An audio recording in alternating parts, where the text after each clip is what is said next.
Ang matinding lihim sa likod ni Marcos Jr. ay ibubunyag na. Eto nga no mga kaibigan, na ito po ay sobra hong nakakatakot.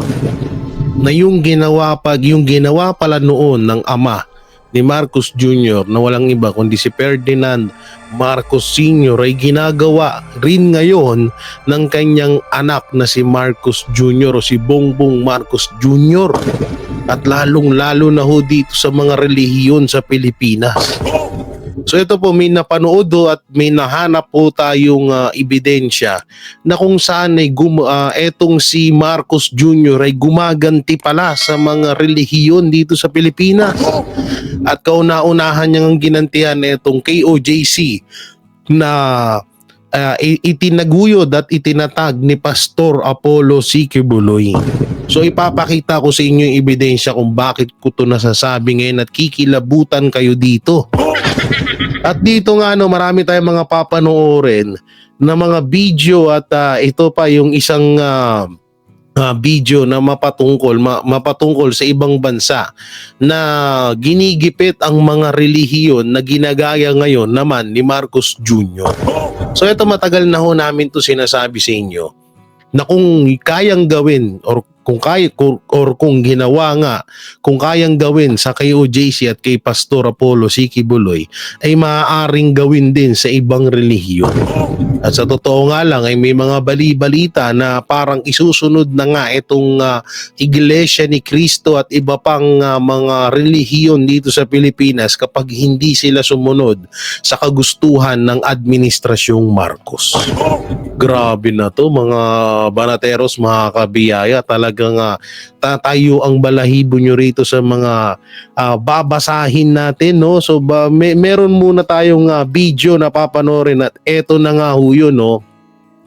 Asa na yun? Eto na, yan. So dito, basahin po natin ang title, Pagbabawal sa pagdarasal sa ibang bansa sa Europa, sinita ni wait lang tingnan natin. Sinita, bakit walang paano ba makita yung pinaka-title nito?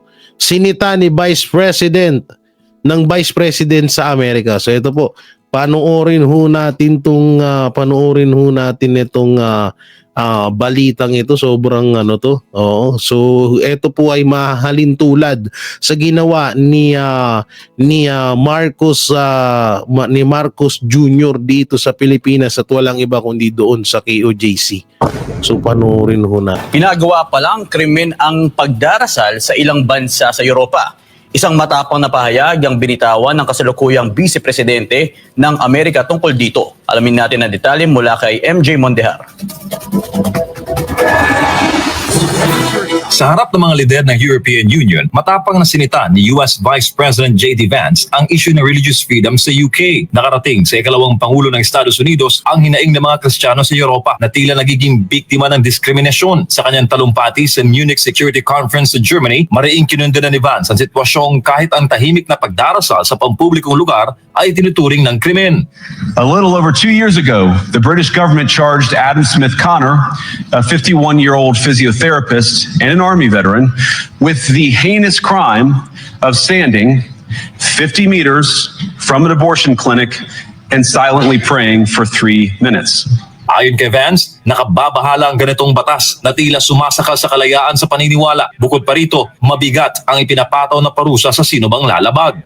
Not obstructing anyone, not interacting with anyone, just silently praying on his own. Grabe, no? Nakita niyo yun?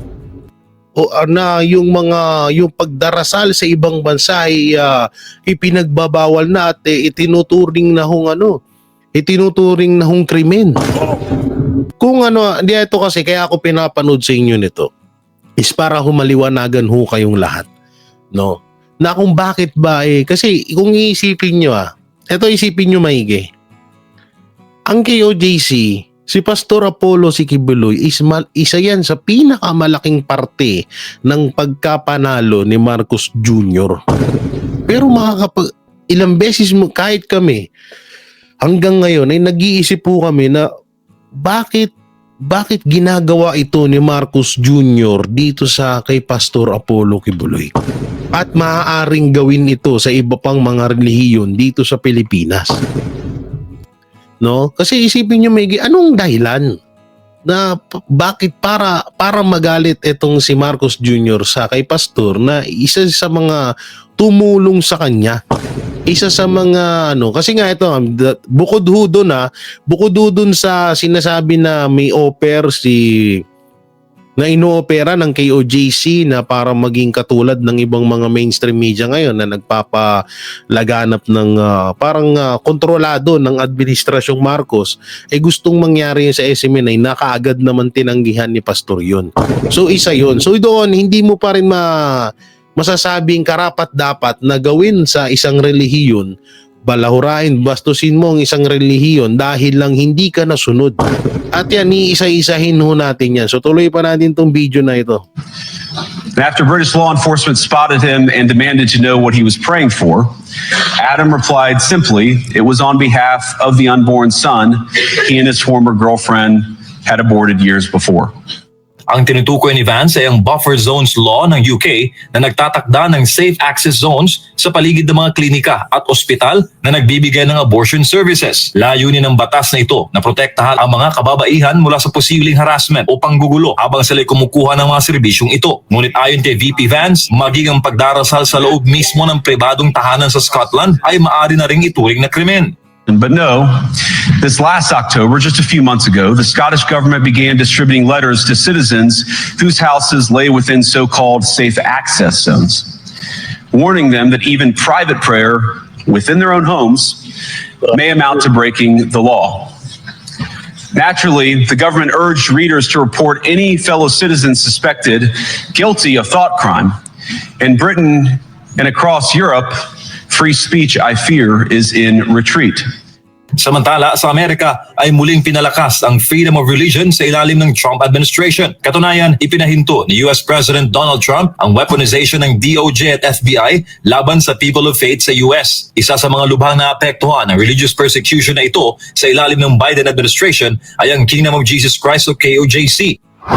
Ngunit hindi lang sa Europa at Amerika umiiral ang religious persecution. Ayon sa political commentator na si Elmer Hugalbot, mas matindi pa rin ang panggigipit sa mga taong simbahan sa Pilipinas. Isa sa pinakamalinaw na halimbawa rito ay ang 16-day KOJC siege kung saan higit 5,000 armadong pulis ang sumalakay sa Kingdom of Jesus Christ compound sa Davao City. Ang layunin may papanood ako, may babasahin ho tayo na kung saan, kasi kung mapapansin nyo ngayon, lahat po ng mga panayam ni Marcos Jr. nung kasagsagan ho ng panggigipit nila sa KOJC, parang pinapalabas nila na walang alam ang gobyerno. At parang sinasabi nga ni Marcos Jr. na parang kasi tawag dito, parang protektado niya ang mga relihiyon dito sa Pilipinas. Parang may malasakit siya sa Pilipinas. Yun ang pinamumukha niya sa gobyerno. Na yan din po ang strategy na ginagawa ni Biden sa Amerika para gipitin ang mga relihiyon at mga simbahan doon. Papakita ko sa inyo yung ebidensya. Tapusin natin to. Hanapin si KOJC spiritual leader Pastor Apollo C. Kibuloy na isang biktima ng political persecution sa ilalim ng rehimeng Marcos Jr. Makikita mo yan, no? Hindi lang sa Europa, kundi dito na rin, no? Sa Pilipinas. At una na nga dyan, kayo na nga, yung nagiging pinakamalaking ebidensya, no? Na inano yung rights ninyo, binayolate, no? Tinapakan yung rights ninyo to the freedom of worship and religion. Nakapagtataka ang Hugalbot ng Trump administration sa Amerika ay nagpapahalaga sa religious freedom. Ngunit sa ilalim ng Administrasyong Marcos Jr. na malapit sa mga Amerikano, tila nalalapastangan ito. Kung magiging senador, tiniyak ni Pastor Apollo Kibuloy ang pagsusulong ng mga batas upang protektahan ang religious places sa bansa. Dahil kung nagawa ang paglapastangan sa KOJC compound na isang banal na dako para sa 7 milyong mananampalataya, ay hindi malayong mangyari rin ito sa iba pang mga simbahan sa Pilipinas. At yan ang totoo. No, totoo po yun. Yung kasabihan marami dating naging against sa amin na sinasabi namin na yung ginagawa ngayon kay Pastor at sa kay OJC, maaaring gawin yan sa ibang relihiyon. May mga iba pang mga vlogger na hindi sumang-ayon dun. Dahil daw, ang kay OJC lang daw ang kayang daw gawin lang ni Marcos yung mga ganung bagay. Na eto na nga alam naman na natin kamakailan lang na nagsagawa ng protesta etong peaceful rally, etong Iglesia ni Cristo, mapatungkol po dito sa impeachment kay VP Sara Duterte. At alam mo din naman ho natin kung sino ang ulo at ang punot dulo ng impeachment kay VP Sara Duterte, walang iba kundi si Marcos Jr. Dahil siya naman ang presidente ng Pilipinas, so siya ang may kapangyarihan para ipatigil yan at para isulong yung impeachment na yan. So maaari nga at may mga bali-balita na talagang kapag hindi daw ata sumunod etong Iglesia ni Cristo, eto lamang po ay wala pa pong 100% na kasiguraduhan, pero may bali-balita na isusunod or kung ano yung ginawa sa KOJC ay gagawin din daw sa iba't ibang relihiyon kapag hindi sumunod kay Marcos or sa administrasyong Marcos. Kasi ito nga, dito sa mga video na ipinapalabas nitong ni Marcos Jr. ay pinapakita niya ho na wala siyang alam or parang concern siya sa mga relihiyon at simbahan dito sa Pilipinas. Pero ito, may isa po akong babasahin sa inyo na nung panahon pala, ito po kasi yung nakikita ko na maaaring pinagmulan ng galit ni Marcos Jr. sa mga Katoliko or sa mga relihiyon dito sa Pilipinas, kasi may nangyari pala noon nung panahon ng kanyang ama na si dating Pangulong Marcos Sr. ay isa din po pala ang mga relihiyon sa nagpabagsak or nagpababa sa kanyang ama noon, na maaaring ginagantihan nga ni Marcos Jr. etong mga relihiyon dahil sa ginawa ng mga relihiyon noon sa kanyang ama. So ito po babasahin ho natin ito ito po yung mga karahasan na ginawa ni Marcos Sr. noon. So nandyan po ang martial law, diktadorya noong 1972 na ipinatupad ni Pangulong Marcos ang batas militar or martial law na nagdulot ng malawakang paglabag sa karapatan ng tao at pagkapinsala sa demokrasya at pagtatagal ng kasarinlan ng media, pagkakahuli sa mga kritiko at pamahalaan at pagdami ng korupsyon ay ilan sa mga issue na naganap sa ilalim ng pamahalaang Marcos Sr. So eto nga dito, may nabanggit ho dito na isa rin po pala ang relihiyon sa mga talagang ito po, basahin po natin Sa gitna ng mga suliraning ito, binuo ng mamamayan ang galit, pagkadismaya sa pamamagitan ng paglahok sa People Power Revolution noong 1986. Kasama ang iba't ibang sektor ng lipunan tulad ng simbahan, negosyante, pulisya, militar at ang mga ordinaryong mamamayan. Nagprotesta, nagtangkang puksain ng diktadorya na ni Marcos ang labanan para sa kalayaan ng demokrasya, nagresulta ng pag-alis niya sa pwesto. So mapapansin nyo rito, kasama po ang simbahan. So wala namang binanggit ho ditong wala naman hong binanggit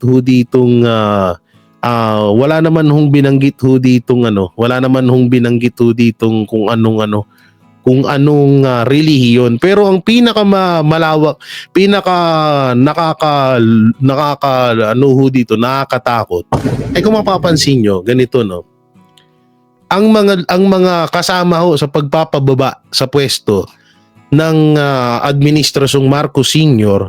ay pulisya, militar at mga negosyante. So kung matatandaan nyo po, na ginamit po ni Marcos Jr. ang mga kapulisan para bastusin at walang niyain ang nananahimik na isang relihiyon na kung tawagin ay Kingdom of the Jesus Christ na pinamumunuan ni Pastor Apollo C. Quiboloy, ay kung maiisip nyo na kung ano yung gumawa ng pag-alis sa pwesto ni Marcos Sr. noon, ay yun naman yung ginagamit ni Marcos Jr. ngayon para mangwalang yan ng mga relihiyon. So ano po, nasanmid ako. No? Dito kasi napakalinaw ho na talagang parang ginagantihan po ni Marcos Jr. ang mga relihiyon at ang mga pulis or militar. Kasi kung iisipin nyo, ginagamit to ni Marcos or binabastos na ho ng administrasyong Marcos yung mga kapulisan natin ngayon. Kasi kung isipin nyo, kamakailan lang ginamit na naman ulit. Kasi unang-unang paggamit sa mga kapulisan na hindi naman din nila kagustuhan, ginamit sila ng administrasyong Marcos para labanan or para balahurain or gipitin ang mga relihiyon doon sa Davao, no, na pinamumunuan ni Pastor Apollo C. Quiboloy.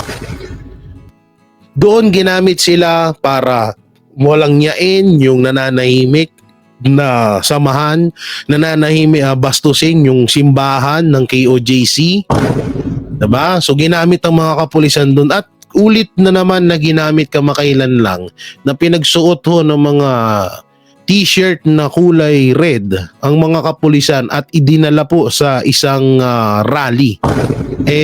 Doon pa lang po yun talaga ay may tuturing na ginamit dahil pinagmukhang marami or pinagmukhang supporters ng Marcos etong mga kapulisan natin. So dalawa ho dito, no, simbahan, pulisya at militar ang talagang pumuksa sa diktadoryang Marcos Sr. noon. So dito naman, bakit ko ba nasabi na halos parehas ang ginagawa ni Marcos Jr. at ni Biden? Kasi may issue ho ngayon na si Biden ay talagang sinasalbahe ang mga relihiyon at mga simbahan doon sa ibang bansa. So ito po yun, may babasahin ho tayo dito na halos parehas po ng strategy ni Marcos Jr. No, itinranslate ko po sa Tagalog. Pasensya na kayo, hirap ako sa Tagalog eh. Hirap ako sa English. Kaya tinranslate na natin para maunawaan din ho ng iba pa nating mga kababayan. So dito ho, no, tinranslate natin to. Dito po, ito po yung kadalasan na naririnig ho natin. Ito yung kadalasan na naririnig natin sa bunganga ni Marcos Jr. nung mga unang-una pa, yung mga kasagsagan pa lang ng panggigipit at pangbabatikos ng administrasyong Marcos kay Pastor Apollo C. Quiboloy. So dito, kadalasan kasi maririnig natin kay Marcos na parang pinamumukha niya sa tao nung mga bago-bago pa lang nang hindi pa sinisimulang gipitin si pastor, ay pinamumukha niya sa atin na mahalaga sa kanya ang mga relihiyon dito sa Pilipinas. Na wala silang na mahal niya ang mga relihiyon dito sa Pilipinas. Nakagayang-kagaya ho ng ginagawa ni Biden para paikutin po or i-mind condition yung mga utak ng mga tao doon sa Amerika. Para nga naman, 'di ba? Para nga naman hindi siya mapagbintangan or para naman hindi obvious na winawalang niya ni President Joe Biden yung mga Katoliko or yung mga church, yung mga relihiyon doon sa ibang bansa. So ito po yung laging sinasabi ni Joe Biden para hindi isipin na kinakalaban niya ang mga relihiyon sa ibang bansa. Ito, basahin natin, no? Wait lang, lakihan pala natin. Yan ha. Tulad ng sinabi ni Pangulong Joe Biden na ang kanyang administrasyong ay gumagastos ng daan-daang milyon dolyar upang protektahan ng mga lugar ng pagsamba, upang upang ang mga tao ay magawa ang kanilang pananampalataya. Yan po yung mga sinasabi lagi nila, pinamumukha sa tao. Nang walang takot ang mga pinuno ng simbahang Katoliko ay nakikiusap sa administrasyon na itigil ang pagtutulak ng pagpapalawak ng aborsyon na nagsasabing ito ay kinakitil ng mga buhay at hindi na mapananauli ang mga mahihinang buntis na ina.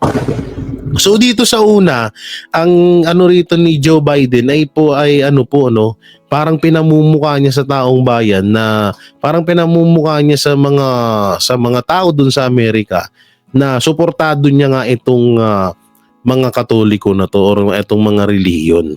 Pero dito sa bandang huli nga po ay dito ay nalaman natin na talagang grabe na ho yung ginagawa ng administrasyong Biden doon sa ibang bansa. Kita mo halos ilang mga abortion pa lang ginagawa nila doon, no? At laging ipinangtatabon dito ni Joe Biden ay yung suportado niya ang mga simbahan. Ito sinabi ni Biden administrasyon na gumagastos ito ng 250 million sa taon ng pananalapi 2022 upang palakasin ng seguridad sa mga simbahan. Diba? Tignan niyo yung pang-mind condition sa inyo. Parang kung idadivert natin dito sa nangyayari sa Pilipinas, halos tugma. Dahil kadalasan sinasabi ni Marcos na matulungin or tinutulungan niya. Katulad na lang nito, 'di ba? Dati sinabi niya na tinutulungan lamang nila ang mga inabuso daw ni pastor doon sa KOJC. Na hanggang ngayon wala naman silang maipakitang patunay. So kung iisipin niyo maigi, halos tugmang-tugma po yung kung ano yung ginawa ni Biden doon sa ibang bansa ay ginagawa din ni Marcos Jr. ngayon dito sa Pilipinas. At mapunta naman tayo sa video na kung saan kasi baka sabihin ni ito yung unang video na sinabi ni Marcos Jr. dito na na siya rito Ito na yung kasagsagan na na nagtago na ho si pastor, at dito na natin nalaman na talagang obvious na may may intensyon na sirain ni Marcos Jr. o ng administrasyong Marcos ang relihiyon na KOJC, at lalong-lalo na si pastor. So ito, panoorin ho natin President Ferdinand Marcos Jr. has urged religious group leader Apollo Kibuloy to show up and face the cases filed against him, noting that authorities are just following the law. Kibuloy remains in hiding after arrest warrants were issued against him for sexual abuse and human trafficking. He can question their motives as much as they want. But magpakita siya. I question his motives. Let me question his motives. Bakit lagi kaming kine-question? Sinusundan lang namin ang batas. Sundin din niya ang batas. O, di ba? Tapos sasabihin nila Torre, nila Abalos na wala kang kinalaman. Gago! Tingnan mo yung bitawan ni Marcos dito. They want. But magpakita siya. I question his motives. Let me question his motives. So ito, dito pa lang sa sinabi niyan to is maliwanag na ho na etong tawag dito, etong panggigipit sa KOJC ay nagmula talaga kay Marcos Jr. So tuloy pa natin. Bakit lagi kaming kine-question? Sinusundan lang namin ang batas. Sundin din niya ang batas. Bakit? Yun na nga, Marcos Gusto mong sundin yung batas. Ang tanong, sinunod nyo rin ba? Gago! Diba? Sinunod nyo rin ba yung batas? Nasa batas ba na spray ka ng tear gas sa mukha ng mang-spray ka sa mukha ng member ng isang tahimik na religion group? Nasa batas ba na magbato kayo ng tear gas sa loob ng religion group? Nasa batas din ba na manuntok, manadyak, mangbastos ang mga ibang kapulisan kagaya nung ginawa ni Patay doon sa loob ng KOJC na nagmistulang manyak siya doon? Nasa batas ba yon? Ito nga mahirap dito kay Marcos eh. Ang lakas ng loob niya na magsalita na sundin ng batas pero siya mismo hindi niya sinunod ang batas. Dahil ang number one hong nasa batas ng Pilipinas ay respetuhin ng gobyerno ang mga relihiyon dito sa Pilipinas. Ito, pakinggan natin ulit. Let me question his motives. Bakit lagi kaming kine-question? Sinusundan lang namin ang batas. Sundin din niya ang batas. Sinusundan niyo ang batas. Paano niyo sinusundan ng batas? Halos lahat ng labag sa batas ay ginawa nyo na dun sa KOJC. Unang-una, nagbigay kayo ng warrant of arrest sa isang tao. Ang masama pa dito, yung warrant of arrest sa Pasig. Hindi doon sa Davao. Tapos, ito pa pinakamalupit doon. Warrant of arrest lang yung dala nyo. Hindi search warrant. Pero anong ginawa nyo? Nag-search warrant kayo. Nag-declare kayo ng search warrant sa loob ng KOJC compound. So doon, ano yun? Nasa ano ba yun? Nasa batas ba yun? Gago ka ba? Gago! Yun ba yung sinasabi mong sundin nyo ang batas? Ulit, nakalimutan ko yung sinabi niya. Hindi, sarap ulit-ulitin eh. Bakit lagi kaming kine-question? Sinusundan lang namin ang batas. Sundin din niya ang batas. Sinusundan lang daw nila yung batas. Ang tanong, asan yung batas doon? Pero inyo, nag-stay kayo ng halos sa ilang araw ho doon na halos 16 days or mahigit pa. Ang pinakamasama pa nito, nagbaba na ang korte na lumayas kayo doon sa KOJC compound. Pero hindi nyo ginawa. 'Di ba? Nagmatigas kayo. So sa madaling salita, mas tinablan nyo ang mismong nagpapatupad ng batas dito sa Pilipinas. Yun yung masakit doon, yun yung hindi alam ni Marcos. Alam ko, alam nyo to eh. Alam mo rin naman to, kaso talagang may motibo ka talagang wasakin ng mga relihiyon dito sa Pilipinas. PBBM also found nothing wrong with the reward from the private sector bouts of Kibuloy. Bakit hindi? They want to help us bring a fugitive to justice. You know, he is a fugitive. He is hiding from the law. Now, if there are private citizens who want to assist the government in that effort to bring him to justice, A number of private individuals pushed for the Ito yung bataan niya. Ito, tandaan niya, tumatakbo to na senator. reward before the Department of the Interior and Local Government or DILG to facilitate the speedy capture of Kibuloy. The camp of Kibuloy questioned the motives of the private individuals who offered the 10 million peso bounty. Nel Yung pa isa pang ano yun, isa pang paglabag sa batas. Nagbigay kayo ng bounty na na hindi nyo man lang nilabas kung saan galing. Malay namin kung sa kaban ng bayan galing yun. Diba? Buko, UNTV News and Ito pa, may isa pang video rito. Babalik-balikan mo natin yan. Tandaan nyo po yung nandun sa video, si yun? Si Abalos si Abalos na tumatakbong senador ngayon yan. So doon pa lang, ginamit si Marbil, ginamit si Torre, si Abalos ng administrasyong Marcos para wasakin, balawrain, bastusin ang isang nananahimik na relihiyon. Dahil sa tinatawag na peking or walang sapat na ebidensyang kaso laban kay Pastor Apollo Sikibuloy. So ito, isa pa to. PBM sa Police Office sa KOJC compound, may human right violation ba kung maraming police? I don't think so. Ito pakinggan nyo ito, Maigi. Sabi nyo dun sa mga kritisismo na yung nangyayari daw pong police operations sa KOJC compound ay overkill daw po at may mga violation na po ng human rights ayon sa mga kritiko ninyo. Specify.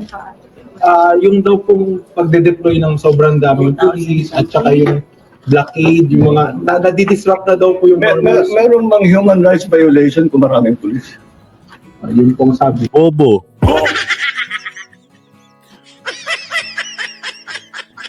Unang-una, hindi naman, setup, alam naman namin setup na to.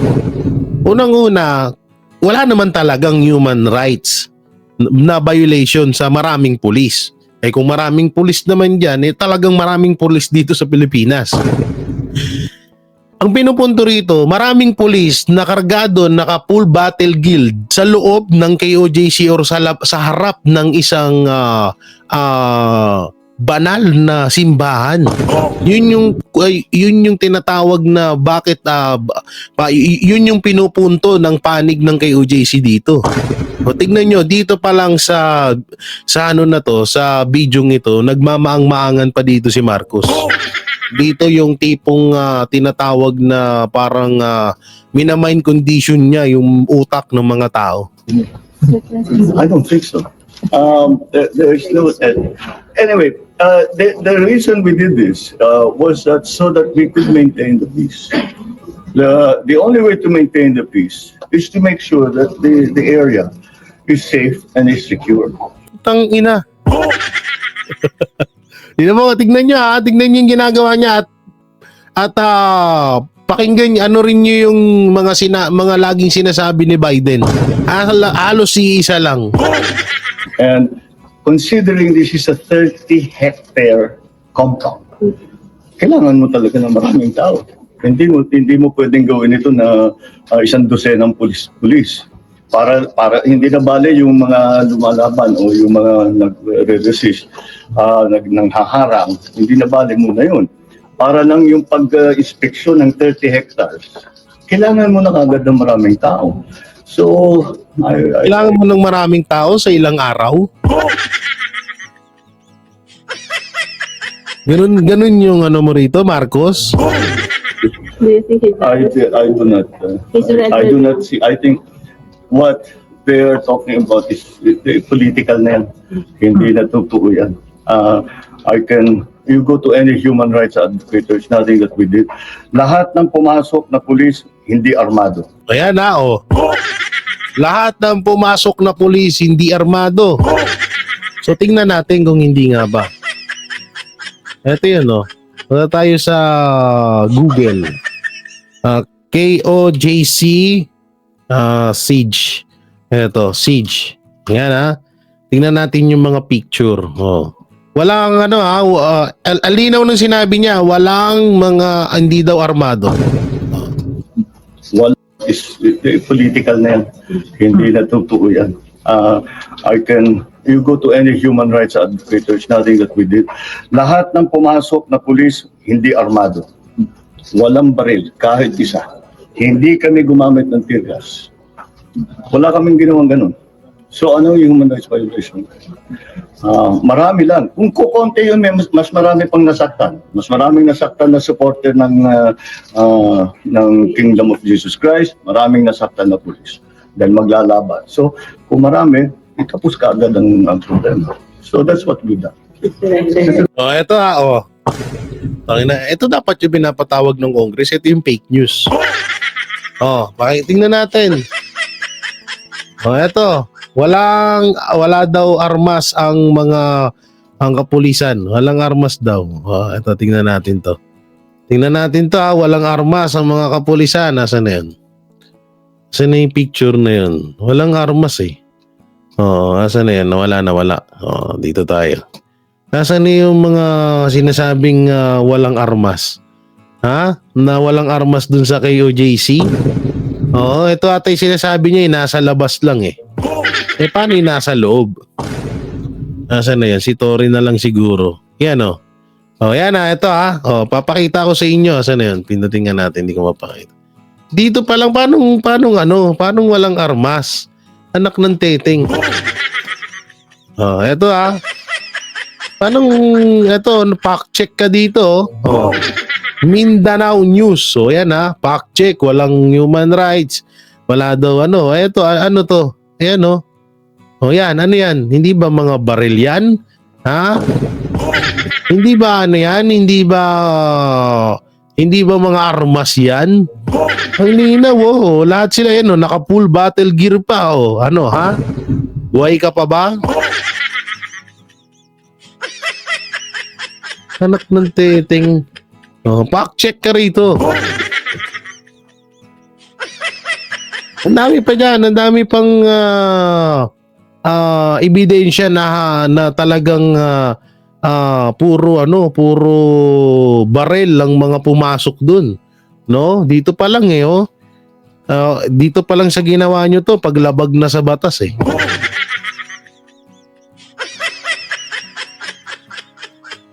Ang inang yan. Napakasinungaling ni Marcos, no? Ang tindi sa pagsisinungaling niya, no? Ni Marcos Jr. Oo, kaya tapos ngayon parang magagalit kayo na binabatikos namin kayo. Kaya nga ito ito ang ano nito, kaya ako to ginawan ng reaction kasi nga ugong talaga ang mga balita. Kasi nga 'di ba malapit na ang impeachment or tinatrabaho na ang impeachment laban kay Vice President Sara Duterte. So eto nga po daw ay talagang magkakaroon ng matinding gulo. No? At alam naman na natin na nagpahiwatig na ang Iglesia ni Cristo sa pagtutol dito sa impeachment kay VP Sara Duterte. Ang ano ho dito, kaya ako to ginawan ng kasi nga humanda na ho tayo. Dahil kung ginawa sa KOJC, ito po yung totoo, kung nagawa nila sa KOJC, kayang-kaya nilang gawin sa iba't ibang mga relihiyon. So alam naman ho natin, unang mga kukontra sa impeachment kay VP Sara Duterte, unang-una KOJC, pangalawa INC, pangatlo mga kapatid nating Muslim. At yung iba't iba pang mga relihiyon dito sa Pilipinas. Kaya tayo mga kaibigan na talagang kailangan na ho nating maging maagam. Kailangan na ho nating maging alerto sa mga nangyayari sa Pilipinas. No? Alam nyo, dito natin napagtanto sa lahat ng kasinungalingan ni Marcos Jr. na ipinamukha ho sa atin, 'di ba? Katulad lang 'yan. Dati medyo naging alanganin tayo sa kay pastor. Kahit naman din kami mga banateros inaamin ho namin yan. Hindi ho namin niya itinatanggi. Pero pinatunayan lang ni Marcos Jr. na karapat dapat naming paniwalaan si Pastor Apollo C. Quiboloy dahil sa mga kasinungalingan na ginawa at mga sinabi ni Marcos Jr. So sa madaling salita, si Marcos Jr. ang sumira kay Pastor Apollo C. Quiboloy, pero si Marcos Jr. din ang nagpatunay na wala talaga at inosenteng tao itong si Pastor Apollo C. Quiboloy. At yun po ang katotohanan. Yan po ang nakikita ng halos lahat ng buong Pilipinas na pinatunayan ni Marcos Jr. na wala talagang kasalanan or ito ay isang pamumulitika lamang ang ginagawa ni Marcos Jr. sa KOJC, lalong-lalo na kay Pastor. Kaya tayo, palagi ho tayo mag-ingat, lalong-lalo na ho sa panahon ngayon na talagang pinupush na ho nila ang impeachment kay VP Sara Duterte. At kapag oras ho na ito ay talagang isinulong nila, ay talagang alam naman ho natin na hindi papayag ang ibang mga relihiyon na basta-basta lang nilang i-impeach VP Sara Duterte. At ganon man, baka yung ginawa kay Pastor at sa kanyang mga membro sa KOJC baka gawin din sa mga leader ng iba't ibang relihiyon dito sa Pilipinas. So hanggang dito na lang mga banateros, ingat po kayo palagi. God bless and peace and bye-bye. Lahat ng komento nyo babasahin natin, i-comment nyo lang po dyan kung ano ang inyong saloobin dito sa mga na-reaction na natin. Ingat po kayo palagi. God bless and peace and bye-bye. Yan ang banateros, walang inuurungan. Pag tama palakpakan, pag mali ay babanatan. Yan ang banateros, boses ng ordinaryong Pilipino. Banateros ay walang makakaawan, walang inuurungan. Banateros ay tinutulungan.